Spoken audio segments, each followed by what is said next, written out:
Hay un himno que cantamos, compuesto por Telemann J. Van Bragt, el compilador del Espejo de los Mártires.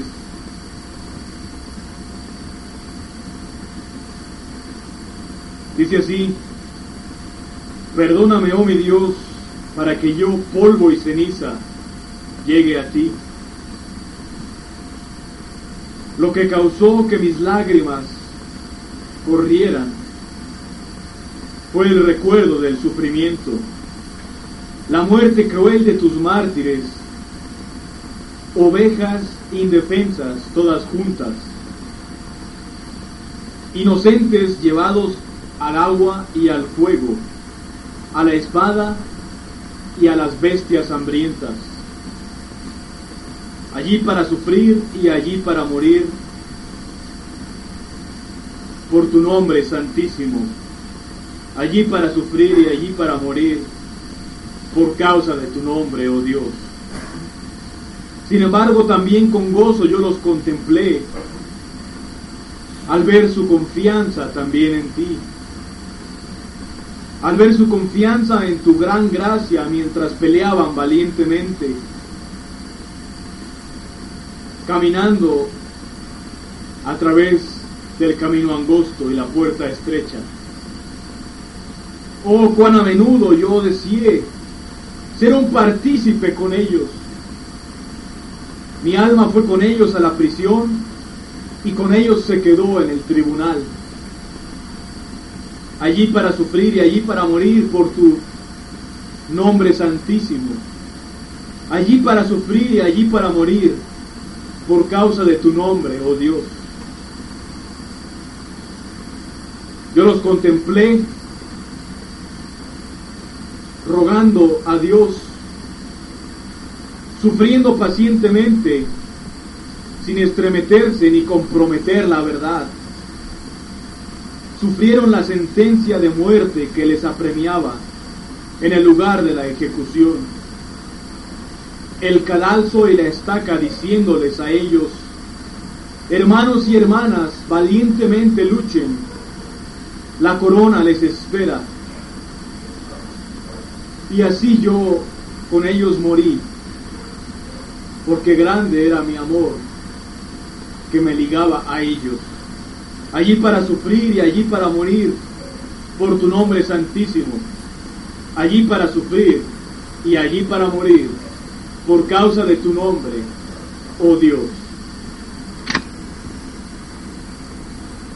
El hombre o el hermano que escribió, compuso este himno, es el mismo hermano, es la persona, el hermano que compiló el Espejo de Mártires.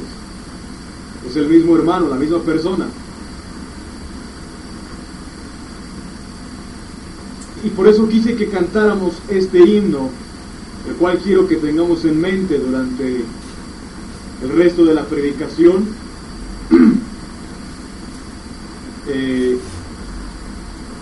Yo estoy seguro que al tiempo, o conforme este hermano iba compilando estos testimonios de mártires, él los iba leyendo, los iba revisando y los iba compilando en el Espejo de Mártires. Al momento que él estaba haciendo eso, estoy seguro que él tenía compañerismo, él tenía cierto parentesco, cierta comunión con esos mártires, tanto que escribió este himno, que dice que él deseó muchas veces ser partícipe con ellos en sus sufrimientos, que él los acompañó al tribunal y a la estaca. Y la razón por la cual yo creo que él tuvo esa clase de compañerismo con nuestros hermanos que fueron mártires es porque también yo he experimentado esa clase de compañerismo.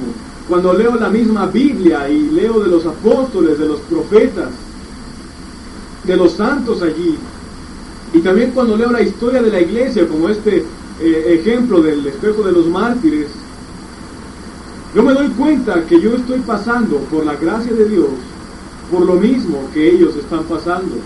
Y aunque nos separen cientos o a veces miles de años,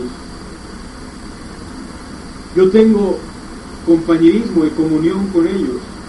Yo me encuentro en cierto parentesco con ellos, un parentesco espiritual. Y de eso es de lo que quiero hablar un poco en esta mañana. Quiero hoy disipar una duda y desvanecer un engaño. Y quiero que nosotros, aunque sabemos la verdad y aunque estamos tratando de obedecerla, también nos guardemos nosotros mismos de este autoengaño. Y al mismo tiempo seamos capaces de contestar a la gente que se está autoengañando con esta excusa. Vamos a ver lo que realmente significa el hecho de que el Espíritu Santo da testimonio a nuestro espíritu de que somos hijos de Dios. Vamos a poner un fundamento en Mateo capítulo 7, versículo 21. Mateo capítulo 7, para leer del 21 al 23. Son versículos muy familiares para nosotros. Para la mayoría de la gente no son tan familiares, aunque creo que casi toda la gente ha escuchado estos versículos, pero realmente no medita mucho en ellos. Pero vamos a volver a leerlos, aunque no sean conocidos, y vamos a extraer otras cosas de aquí y a poner un fundamento para el mensaje de hoy. Dice así: no todo el que me dice Señor, Señor, entrará en el reino de los cielos, sino el que hace la voluntad de mi Padre que está en los cielos. Muchos me dirán en aquel día: Señor, Señor, ¿no profetizamos en tu nombre, y en tu nombre echamos fuera demonios, y en tu nombre hicimos muchos milagros? Y entonces les declararé: nunca os conocí, apartaos de mí, hacedores de maldad. Ya conocemos los versículos y sabemos que no basta con llamar a Jesús Señor, sino que hay que obedecerle. Sabemos que en el día del juicio muchos le dirán: Señor, Señor, hicimos esto en tu nombre. Y Él les va a decir: apártense de mí, nunca los conocí. Pero quiero que comparemos o que veamos estos versículos a la luz de toda la Biblia. Y en Lucas, el Señor Jesucristo nos contó del rico y Lázaro, que dice que el rico hacía banquetes y vestía de lino fino y etcétera. Ya conocemos la historia. Era impío y murió. Y Lázaro era un mendigo, pero era alguien cuyo corazón era recto delante de Dios, y también murió. Y los dos fueron a un lugar intermedio, que no es ni el cielo ni el lago de fuego todavía, sino que es un lugar intermedio que la Biblia le llama Seol en hebreo y Hades en griego, que es un lugar donde en una parte está el seno de Abraham, donde van los justos y están siendo consolados, pero no han llegado todavía al cielo, sino que están esperando el día del juicio final. Y ahí mismo, en el mismo Seol, pero de otro lado, que el Señor Jesús le llamó Hades, están los impíos, que aunque no están en el lago de fuego, sí Jesús nos enseñó que están en una llama, están recibiendo, por así decirlo, tormentos preliminares, esperando que llegue el día del juicio, a donde van a ser lanzados al lago de fuego. De hecho, en Apocalipsis 20 lo volvemos a ver, que dice que el Hades y el mar entregaron a los muertos. O sea, los muertos aún no llegan ni al cielo ni al lago de fuego, sino que están en el Seol esperando el día del juicio final, cuando el Hades los entregue al juicio de Dios y vayan ya sea al cielo o al lago de fuego. Pero quiero que veamos en base a esto lo tremendo y la profundidad del engaño o del autoengaño. En California estuve predicando de esto, y en las calles ya lo hemos mencionado, que la gente nos ha preguntado y les decimos: ¿cuál es la paradoja del engaño? Es que la gente no sabe que está siendo engañada. Porque la cosa es que hay una gran diferencia entre ver la luz y voluntariamente desobedecer la luz y cerrar nuestros ojos a la luz, y ser engañado sin ver la luz, pero sin saber que no estoy viendo la luz. O sea, una cosa es cuando yo decididamente desobedezco y cierro mis ojos a la luz, pero otra cosa muy diferente es cuando yo pienso que estoy bien, pero no estoy viendo la luz y estoy engañado. Esa es la paradoja del engaño. Y qué terrible que en aquel día muchos van a llegar y decir Señor, Señor, porque pensaban que le conocían. Pero Él les va a decir, nunca os conocí. Esa es la paradoja del engaño. Esa es la horrenda cosa de caer en manos del Dios vivo. Qué horrenda cosa va a ser ese día del juicio final del que leemos aquí en Mateo capítulo 7. Pero la paradoja y la profundidad del engaño que quiero que veamos es que esta gente, como ya expliqué hace unos segundos, llegó al juicio final, pero ya había estado en el Hades siendo atormentada. Y aún que estaba en el Hades siendo atormentada en llamas de fuego, y pasaron años que ellos estuvieron siendo atormentados, llega el día del juicio final y ellos todavía no saben por qué van a ser condenados. Y ellos todavía tienen la esperanza de que van a decirle a Jesús, Señor, Señor, hicimos esto. Y Él los va a salvar finalmente. Porque su engaño era tremendo, era terrible, era profundo. ¿Se imaginan la profundidad del autoengaño?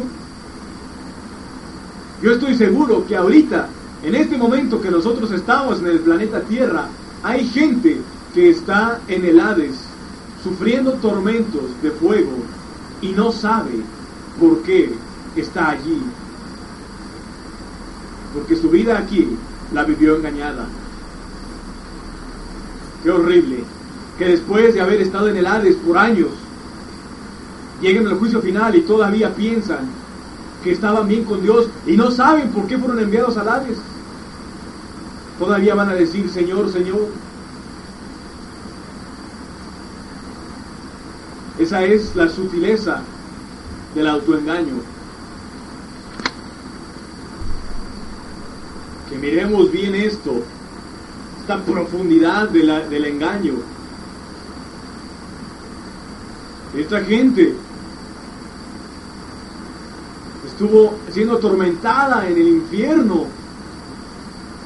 Y todavía llega el día del juicio final y piensa que alguien se equivocó al mandarlo allí. Todavía piensa que de alguna manera él estaba seguro. Él empieza a decir, Señor, Señor, mira, yo prediqué en tu nombre, yo profetizaba, yo hacía buenas obras, hasta hice milagros. Y el Señor le va a decir, apártate de mí, hacedor de maldad, nunca te conocí. Eso es lo tremendo del engaño.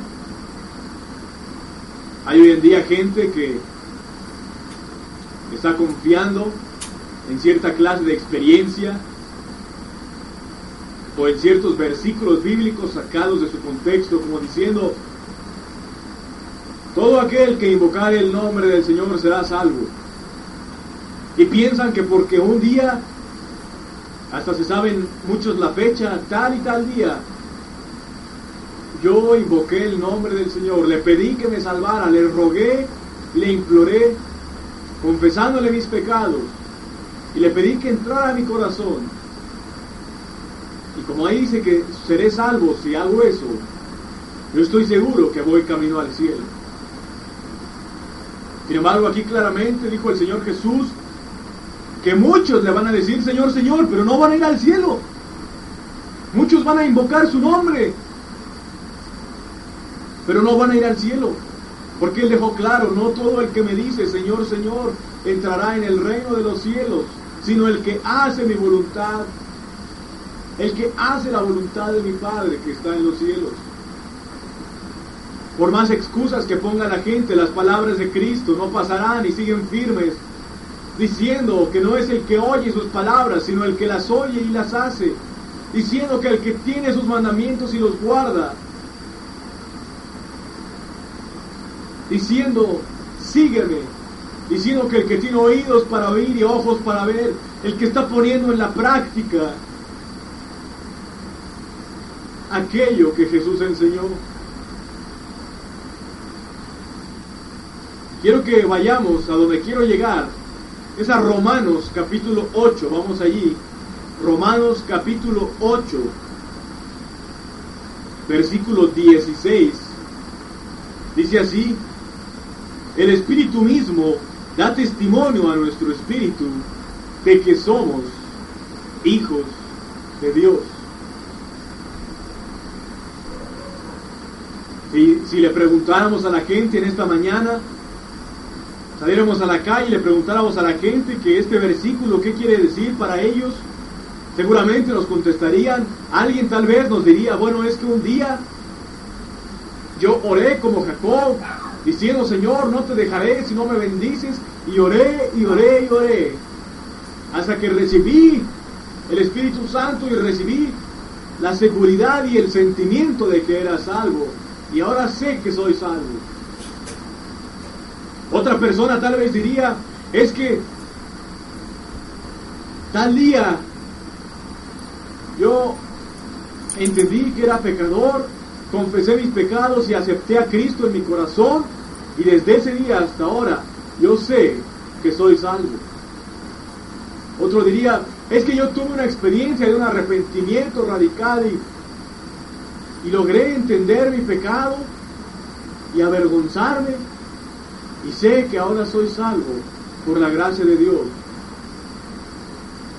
Cuando yo estaba en las denominaciones, muchas veces se paraban a dar testimonio personas que decían, es que yo en verdad fui salvo porque en una campaña evangelística yo sí pasé al frente llorando, con lágrimas en mis ojos, y en un altar tradicionalista, de una iglesia muy tradicionalista, conservadora, donde se predicaba las doctrinas de la Reforma, tal vez un poco de santidad, y ahí yo me arrepentí y acepté a Cristo y ahora soy salvo.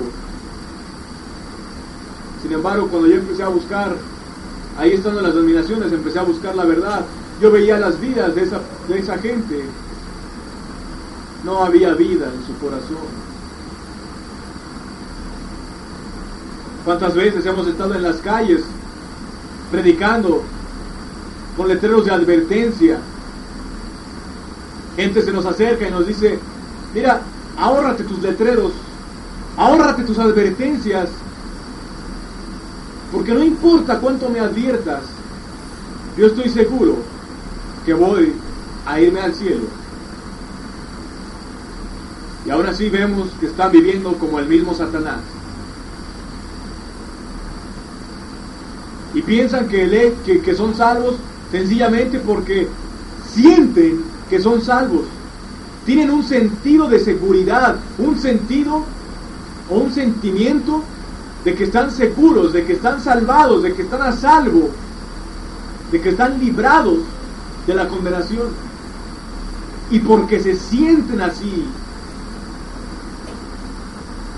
ellos dicen que ese es el Espíritu Santo, dando testimonio a su espíritu de que son hijos de Dios.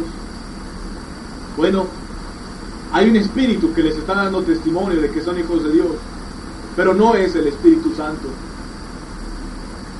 Es un espíritu que les está dando un testimonio falso. El Espíritu de Dios, ya hemos comentado esto en otras ocasiones, el Señor Jesucristo le llamó el Consolador. Y hoy en día, si hablamos de Consolador, la gente se imagina a alguien que te abraza, te apapacha, te mima y te dice, mira, vámonos a dormir. Muy cómodo. Sin embargo, la palabra consolador, originalmente en griego, la palabra que usó el Señor es alguien que llama, que exhorta, que alienta, que exige. Ustedes lo pueden ver en su concordancia. Y ya les he platicado, cuando yo en una ocasión estaba viendo unas pinturas, y una pintura de los años 1600 del rey de Inglaterra. Estaba el rey de Inglaterra con una espada, y había un soldado. El soldado estaba de espaldas y el rey de Inglaterra estaba detrás del soldado con su espada, tocándole la espalda para que fuera al combate. Y abajo decía, el rey, no me acuerdo el nombre del rey de ese tiempo, pero el rey fulano consolando a su soldado. Las palabras han cambiado, o la gente ha cambiado el significado de las palabras. El Espíritu Santo nos consuela en el sentido de que nos invita, nos llama, nos anima, nos exhorta, nos exige que sigamos a Cristo. Nos anima a seguir adelante, como con una espada nos aguijonea para seguir a Cristo. El Espíritu mismo da testimonio a nuestro espíritu de que somos hijos de Dios. Es una bendición verdadera, una grande bendición. El hecho de abrir la Biblia y darnos cuenta de que nuestro espíritu da testimonio con la Biblia. De eso es de lo que está hablando. No está hablando de un falso sentido de seguridad, de un falso sentimiento de que estoy bien con Dios, sin importar cómo estoy viviendo. Está hablando de que yo puedo abrir la Biblia y me doy cuenta en la Biblia, viéndola como un espejo. En mi espíritu yo sé que mis obras corresponden con las obras de un hijo de Dios. Con la Biblia yo puedo abrirla como un espejo y en mi espíritu yo sé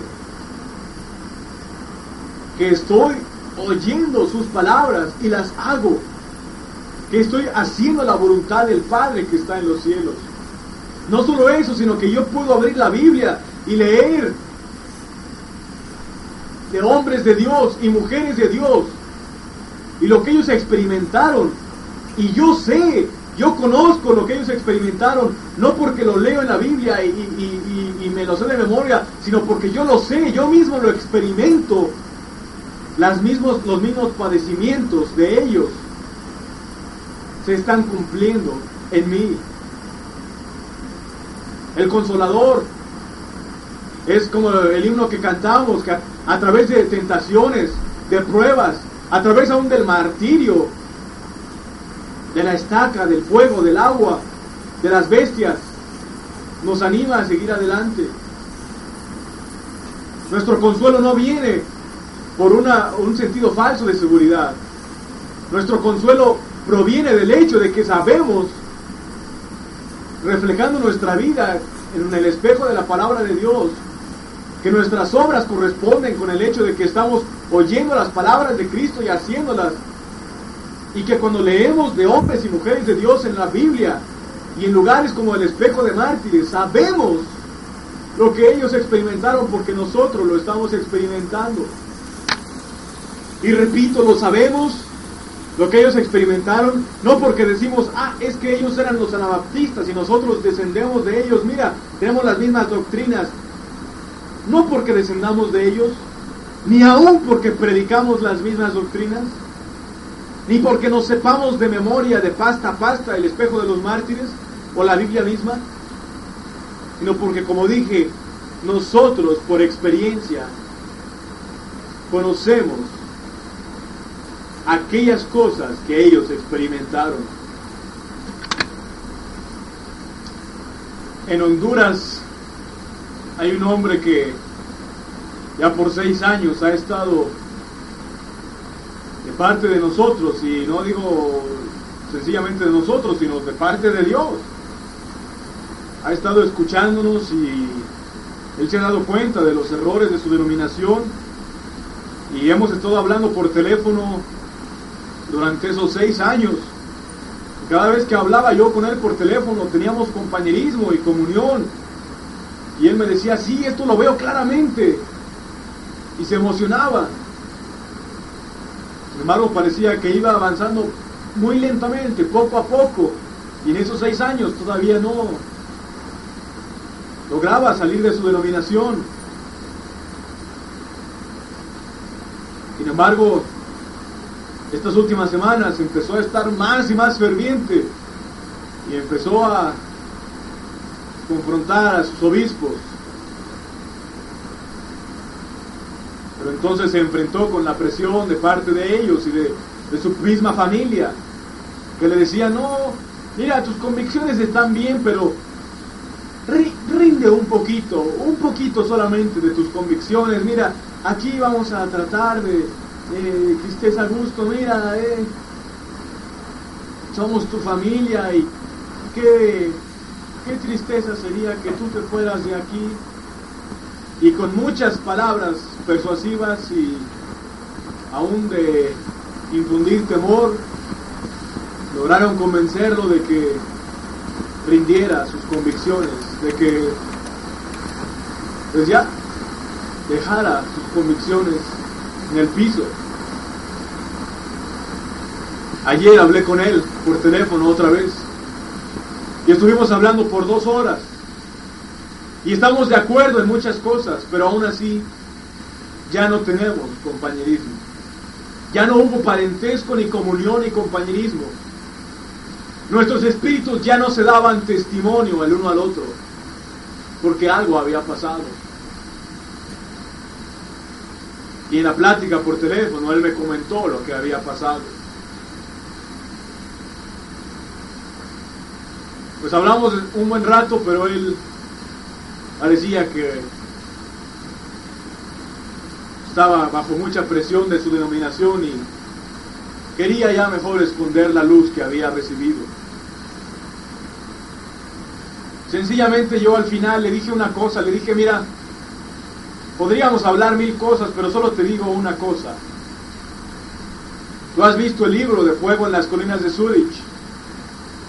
Los padres de este joven descienden directamente de los anabaptistas y en su árbol genealógico lo pueden trazar hasta el espejo de los mártires. Sin embargo, han caído en la tibieza.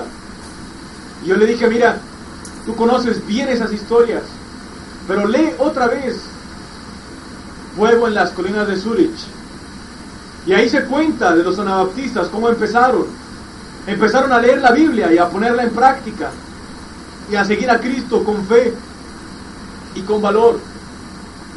Pero muy pronto se dieron cuenta de que si seguían a Cristo de esa forma, iban a tener un conflicto con las autoridades seculares y también con la iglesia oficial de ese tiempo, con las autoridades religiosas. Sin embargo, aún así siguieron reuniéndose y parándose por la verdad. Y en diferentes aldeas se empezó a expandir la doctrina anabaptista. Sin embargo, en una aldea pasó algo triste. En una de esas aldeas se estaban teniendo reuniones y se estaba siguiendo a Cristo. Sin embargo, las autoridades los encarcelaron por 60 días. Los tuvieron en una prisión fría con pan y agua. A los 60 días vinieron y los sacaron de la prisión y les dijeron, las autoridades a los hermanos les dijeron, mira, ¿no sería agradable, no sería bonito que regresaras a tu casa? Aquí estás comiendo pan y tomando agua solamente en una prisión fría y solitaria. Ni siquiera puedes predicar tu doctrina. Mira, tu familia no tiene que comer porque como estás en prisión no estás trabajando. ¿Qué tal si tu hijo se muere de hambre? Tu familia te está extrañando. Uno de los hermanos, su esposa, iba a tener un bebé. Mira, vas a tener un bebé. ¿No sería bonito que regresaras a tu casa? Solo necesitas firmar este papel. Este papel que dice que renuncias a tus convicciones. Solamente eso. Y ellos firmaron el papel. Y yo le dije a este hombre de Honduras, a este joven, le dije, lee el libro y sé honesto contigo mismo y con Dios, y ve en tu espíritu qué clase de testimonio tienes, con quién tienes parentesco, con los de la aldea que renunciaron a la fe y a sus convicciones por temor y por la presión de la iglesia oficial, o tienes parentesco con los que estuvieron dispuestos a todo y aún a dar la vida por sus convicciones de la verdad de Jesucristo. Solo eso le dije. Y si era honesto, ya sabemos con quién iba a tener parentesco. De eso está hablando el apóstol Pablo cuando dice que el Espíritu Santo da testimonio a nuestro espíritu de que somos hijos de Dios. Otro de los jóvenes lo pusieron en una escuela cristiana ahí de su denominación a que fuera maestro, porque lo tenían en un pedestal, le confiaban a sus hijos, y sin embargo este joven tenía una conciencia manchada y veía los errores de su denominación. Y empezó a hablar con nosotros y a pedirnos ayuda. Y empezó a poner en práctica ciertas cosas. Y empezó a confrontar a sus líderes. Y lo excomulgaron. Lo fue a ver su obispo y le dijo: mira, tú eras un joven muy entregado, pero ahora se me hace que ya te volviste loco. Y estoy casi seguro que de hecho tal vez necesitas ciertas medicinas para el sistema nervioso, porque andas un poco estresado y creo que estás loco casi. Cuando él tenía una conciencia manchada y veía los errores de su denominación, lo tenían en un pedestal. Y ahora que él está regocijándose en el Señor, feliz y con una conciencia limpia y sin ofensa, le dicen que está loco y que aún necesita medicina para el sistema nervioso. ¿Qué creen que sienta este joven cuando lee Marcos capítulo 3, versículo 20 al 22? Vamos allí. Marcos capítulo 3, versículos 20 al 22. Dice: y se agolpó de nuevo la gente, de modo que ellos ni aún podían comer pan. Cuando lo oyeron los suyos, vinieron para prenderle, porque decían: está fuera de sí, o sea, está loco. Pero los escribas que habían venido de Jerusalén decían que tenía a Belcebú, y que por el príncipe de los demonios echaba fuera a los demonios. Estoy seguro que este joven ahora encuentra un parentesco con Jesús, tiene un compañerismo especial con Jesús, porque está experimentando lo mismo que Jesús experimentó. El apóstol Pablo dijo que los apóstoles eran la escoria del mundo. Y en una traducción dice la es, o sea, el excremento del mundo. Así consideraba el mundo a los apóstoles. Y cuando la gente dice cosas similares de nosotros, porque en realidad estamos oyendo las palabras de Cristo y haciéndolas, podemos tener compañerismo, parentesco y comunión con Jesús, con Pablo, con Pedro, con los profetas antiguotestamentarios y con los mártires. Y allí el Espíritu da testimonio a nuestro espíritu de que somos hijos de Dios. Cuando yo fui expulsado de la última denominación en la que estuve, fui excomulgado por obedecer a Dios. Yo estaba viviendo en ese tiempo en un remolque en medio del bosque, solo. Llegué a mi casa, que era ese remolque, una especie de tráiler. La verdad, vino un poco de desánimo porque en ese momento nadie ya estaba conmigo. Había quedado yo solo para seguir a Cristo. Y me habían excomulgado de esa denominación por seguir a Cristo. Llegué a ese remolque frío y oscuro. Pero al estar entrando por allí, vinieron a mi mente dos versículos. Uno de Mateo 5, cuando dice, Mateo 5, 11 y 12, cuando dice: bienaventurados sois cuando por mi causa os vituperen y os persigan, y digan toda clase de mal contra vosotros mintiendo. Gozaos y alegraos, porque vuestro galardón es grande en los cielos, porque así persiguieron a los profetas que fueron antes de vosotros. Y en Lucas 6, versículo 22 dice así, si quieren pueden verlo, Lucas 6, 22. Bienaventurados seréis cuando los hombres os aborrezcan, y cuando os aparten de sí, y os vituperen y desechen vuestro nombre como malo por causa del Hijo del Hombre. Gozaos en aquel día y alegraos, porque he aquí vuestro galardón es grande en los cielos, porque así hacían sus padres con los ¿qué? Con los profetas. Y yo tuve compañerismo con los profetas. Me apartaron de sí, me excomulgaron. Pero en ese momento me regocijé. Gozaos en aquel día y alegraos. Al otro día, en la tardecita, vino un hermano de esa denominación que estaba de mi lado y estaba tratando de seguir a Cristo, pero por temor a la presión, no dijo nada allí, y vino él supuestamente a animarme.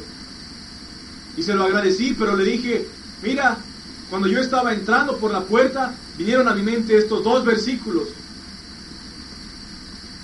Y en inglés dice, regocíjense en tal día y brinquen de gozo. Así dice literalmente. Y ven que soy un hombre alto. Pues el hermano, cuando le mostré que el Señor había traído a mi mente esos versículos, regocijaos en aquel día y brincad de gozo. Él volteó a ver el techo, porque el techo era de lámina, para ver si había una hendidura en el techo, para ver si había saltado yo de gozo, porque él sabía que esa iba a ser mi reacción. En ese momento yo había experimentado un parentesco con el Señor Jesús. Yo entendía lo que era que los hombres me apartaran de sí, desecharan mi nombre como malo. Y en el momento que estaba entrando, la noche anterior, a mi remolque, vino el Consolador a decirme, gozaos y alegraos, regocíjate y salta de gozo, porque tu galardón es grande en los cielos, porque así le hicieron a Cristo y a los profetas que fueron antes de ti. Cuando leo el libro de Reyes y veo de los reyes malvados, mi corazón se hunde, mi corazón se duele. Cuando leo de los reyes que se pararon por Dios e hicieron obras y prodigios por Dios, tengo un compañerismo, un parentesco con ellos, y su ejemplo me anima a seguir adelante.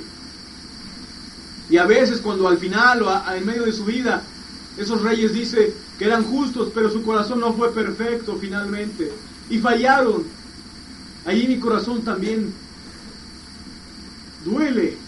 Digo, oh, ¿por qué? Señor, líbrame de eso.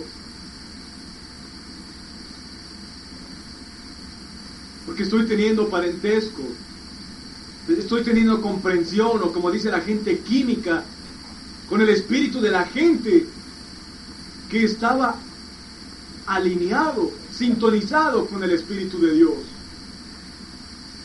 Y eso me muestra que soy hijo de Dios. No es un falso sentimiento o sentido de seguridad o de autoconsuelo y autoengaño. Es como cantamos. Dice, mi alma fue con esos mártires a la prisión, en el tribunal con ellos me quedé. El cadalso y la estaca diciéndoles, peleen valientemente, hermanos y hermanas. La corona les espera. Y así yo morí con ellos. Tan grande era mi amor que me ligaba a ellos.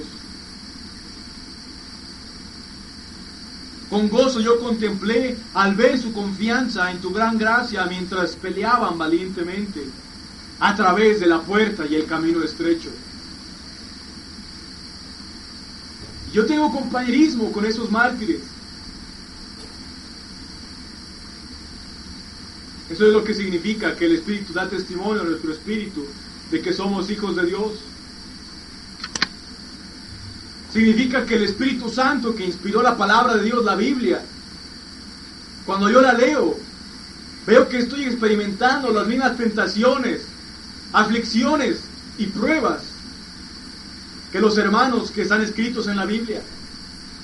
Cuando yo leo la Biblia me doy cuenta, el Espíritu Santo la inspiró y me doy cuenta en mi conciencia, con toda honestidad conmigo mismo y delante de Dios, que estoy obedeciéndola. Y cuando yo veo cierta área que yo no estoy obedeciendo, que yo veo en la Biblia y leo ahí, y yo me digo a mí mismo, es que yo no estoy actuando de esa forma. Es que yo no soy así como aquí está describiendo. Entonces yo me siento mal. E inmediatamente yo alineo mi voluntad con la voluntad de Dios. Rindo mi voluntad a la de Él y empiezo a obedecer esto. Alineo mi voluntad con la de Él. Y sigo adelante. En vez de leer aquello que no estoy obedeciendo y decir, pero yo ya soy salvo. Y comprometer la verdad solamente para seguir en mi comodidad. No, sino que yo veo, esto no lo estoy obedeciendo, yo no estoy actuando de esta forma. Y entonces mi corazón se duele. Y arreglo esa área de mi vida. La arreglo. Y cuando yo arreglo esa área de mi vida, entonces el Espíritu Santo me da testimonio de que sí soy hijo de Dios, porque estoy sintonizando. A lo mejor no tengo toda la perfección, tengo cosas más que aprender, pero aquello que voy aprendiendo lo voy sintonizando, lo voy alineando con la voluntad de Dios. Y si hay algo mal en mi vida, me siento mal y lo arreglo y actúo para Dios. En vez de comprometer la verdad y cerrar mis oídos a la verdad y decir, yo ya soy salvo. Hacer eso es la mejor forma que yo conozco para que después de la muerte tú despiertes y te halles en tormentos y no sepas por qué, y llegues al día del juicio final y le digas, pero Señor, si yo hice esto, si yo era salvo, y Él te diga, nunca te conocí, hacedor de maldad. ¿Y por qué razón no te conocí? Te va a decir Él. Porque tú no recibiste el amor de la verdad para ser salvo, sino que te complaciste en la injusticia, creyendo que eras salvo solamente porque tenías un falso sentimiento de seguridad. Te va a decir Jesús, ¿no te acuerdas que tomaste un camino equivocado? Sencillamente mi espíritu dejó de contender contigo porque tú te autoengañabas diciendo que no, que estabas bien. Y cerraste tu corazón al Espíritu Santo que te guiaba a toda verdad. Pero abriste tu corazón a un espíritu de mentira que te apapachaba y te mimaba en tu propio pecado y en tu propio engaño.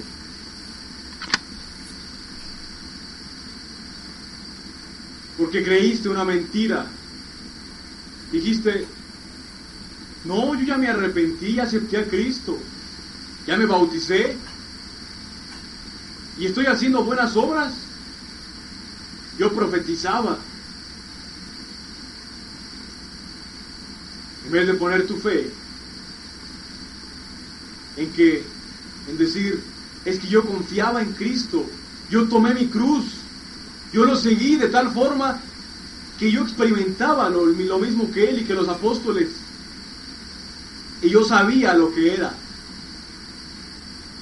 la comunión del Espíritu.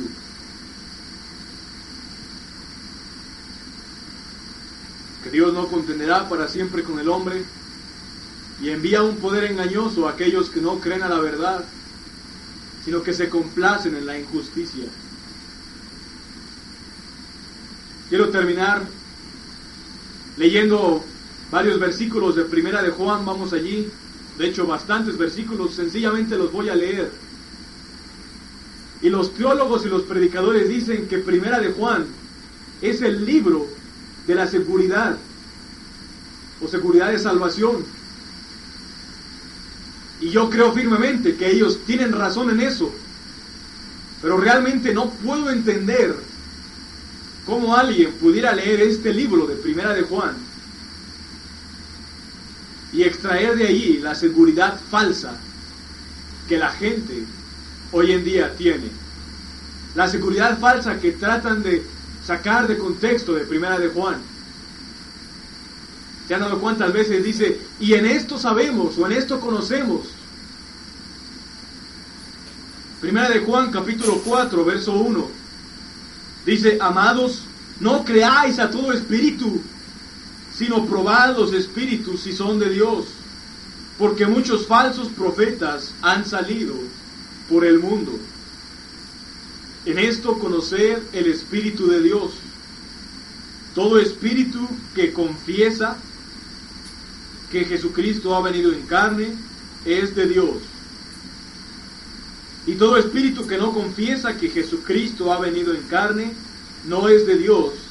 Y este es el espíritu del anticristo. Y confesar no solo es con la boca, sino que confesar quiere decir unirme a tu línea de pensamiento. O sea, yo confieso que yo estaba en un error, que yo estaba mal y que tú estás en lo correcto, y me uno a tu línea de pensamiento y estoy de acuerdo contigo en todo, en práctica y en palabra. Capítulo 1, versos 6 y 7. Si decimos que tenemos comunión con Él y andamos en tinieblas, mentimos y no practicamos la verdad. Pero si andamos en luz, como Él está en luz, tenemos comunión unos con otros. Y la sangre de Jesucristo, su Hijo, nos limpia de todo pecado. Capítulo 2, versículo 3. Y en esto sabemos que nosotros le conocemos, si guardamos sus mandamientos. El que dice, yo le conozco, y no guarda sus mandamientos, el tal es mentiroso, y la verdad no está en él. Pero el que guarda su palabra, en este verdaderamente el amor de Dios se ha perfeccionado. Por esto sabemos que estamos en Él. Verso 9. El que dice que está en la luz y aborrece a su hermano, está todavía en tinieblas. Capítulo 3, versículo 6. Todo aquel que permanece en Él no peca. Todo aquel que peca no le ha visto ni le ha conocido. Hijitos, nadie os engañe. El que hace justicia es justo, como Él es justo. El que practica el pecado es del diablo, porque el diablo peca desde el principio. Para esto apareció el Hijo de Dios, para deshacer las obras del diablo. Todo aquel que es nacido de Dios no practica el pecado, porque la simiente de Dios permanece en él, y no puede pecar, porque es nacido de Dios. Verso 14. Nosotros sabemos que hemos pasado de muerte a vida, en que amamos a los hermanos. El que no ama a su hermano, permanece en muerte. Verso 16. En esto hemos conocido el amor, en que Él puso su vida por nosotros. También nosotros debemos poner nuestras vidas por los hermanos. Verso 19. Y en esto conocemos que somos de la verdad y aseguraremos nuestros corazones delante de Él. Pues si nuestro corazón nos reprende, mayor que nuestro corazón es Dios, y Él sabe todas las cosas. Verso 24. Y el que guarda sus mandamientos permanece en Dios y Dios en él. Y en esto sabemos que Él permanece en nosotros, por el Espíritu que nos ha dado. Capítulo 4, versículo 6. Nosotros somos de Dios. El que conoce a Dios nos oye. El que no es de Dios no nos oye. En esto conocemos el espíritu de verdad y el espíritu de error. En esto conocemos en la comunión que puede existir Si nosotros somos de Dios y predicamos las verdades de Dios, pero alguien no nos oye, ni nos entiende, ni nos quiere aceptar, esa persona no es de Dios porque no está andando en la luz y no hay comunión. No hay un parentesco en el Espíritu. Nuestros espíritus no se dan testimonio el uno al otro. Por el contrario, si nos acepta y recibe las verdades y nos oye, quiere decir que es de Dios. Esa es la clase de parentesco del que hablé al principio. Si andamos en la luz, tenemos comunión unos con otros. Estamos unidos porque estamos imitando, como dijo el que dice que permanece en Él, debe andar como Él anduvo, guardando los mandamientos, siguiendo a Cristo y andando en la luz. Entonces podemos tener compañerismo, aunque estemos separados por miles o cientos de años. Y la sangre de Cristo nos limpia de todo pecado. Verso 8. El que no ama, no ha conocido a Dios, porque Dios es amor. Y finalmente, versículo 13. En esto conocemos que permanecemos en Él, y Él en nosotros, en que nos ha dado de su Espíritu. Y una vez más, este Espíritu no es el que dice, mira, todo está bien, paz y seguridad, paz, paz, vete a dormir, a la tibieza. Muy cómodo. Este Espíritu es el consolador que nos anima a seguir adelante con una espada. Y es el Espíritu que nos muestra que podemos tener comunión con otros santos. Aunque estemos separados por años, nuestro parentesco se halla en la eternidad. Nuestro parentesco se halla en que somos nacidos del mismo Dios, que es el creador de los cielos y la tierra. Y esa es una gran bendición. Es una bendición caminar en la verdad y tener este entendimiento, sabiendo que estamos siguiendo al Salvador Jesucristo y a los profetas y apóstoles que fueron antes de nosotros. Que nuestros espíritus se dan testimonio los unos a los otros y el Espíritu Santo nos da testimonio de que somos hijos de Dios. Que Dios bendiga su palabra.